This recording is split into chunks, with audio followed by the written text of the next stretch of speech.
अब चलिए destruction of goods के बारे में बात कर लेते हैं। डिस्ट्रक्शन ऑफ गुड्स क्या है?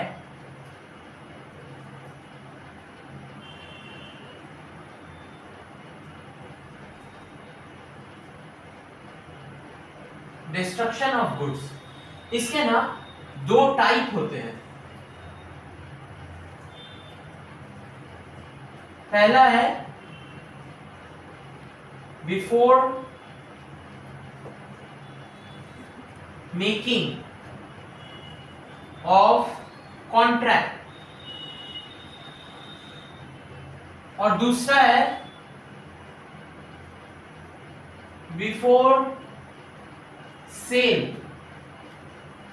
But after agreement to sale. अब ये दो चीज क्या है मैं थोड़ा एक्सप्लेन करता हूं। पहला लेते हैं बिफोर मेकिंग ऑफ कॉन्ट्रैक्ट। मान लीजिए सेलर और बायर के बीच में एक कॉन्ट्रैक्ट हुआ कि एक स्पेसिफिक गुड्स सेलर को बायर को डिलीवर करना है।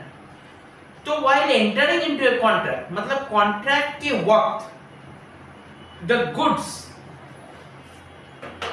the goods have become perished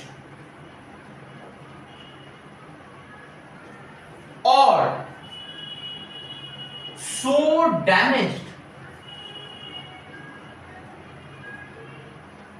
as no longer to answer to their description।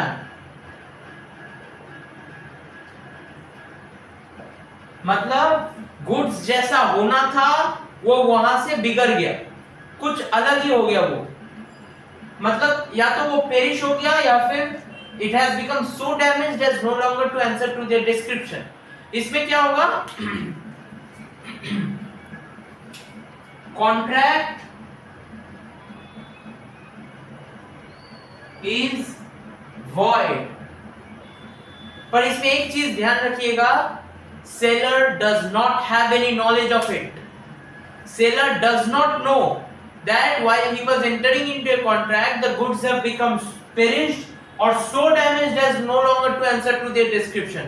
पर इसमें भी contract is void, contract void हो जाता है। अब आते हैं देख लेंगे before sale but after agreement to sale. इसमें क्या होता है?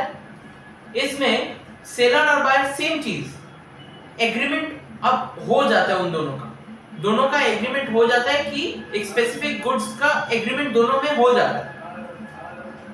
पर बिफोर डिलीवरी, गुड्स डिलीवर होने के पहले, ठीक पहले, the goods have become perished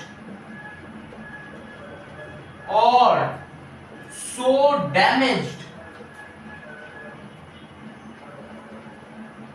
as no longer to answer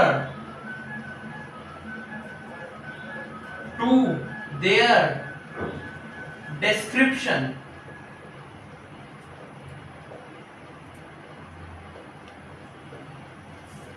और मोस्ट अमेजिंगली ये भी सेलर का नॉलेज के बाहर ही रहता है। Seller does not have any knowledge regarding this also, that before sale the goods have become perished और so damaged as no longer to answer to their description. पर इसमें एग्रीमेंट हो चुका है। तो इस केस में क्या होता है? Agreement is thereby avoided. Agreement को अवॉइड किया जा सकता है।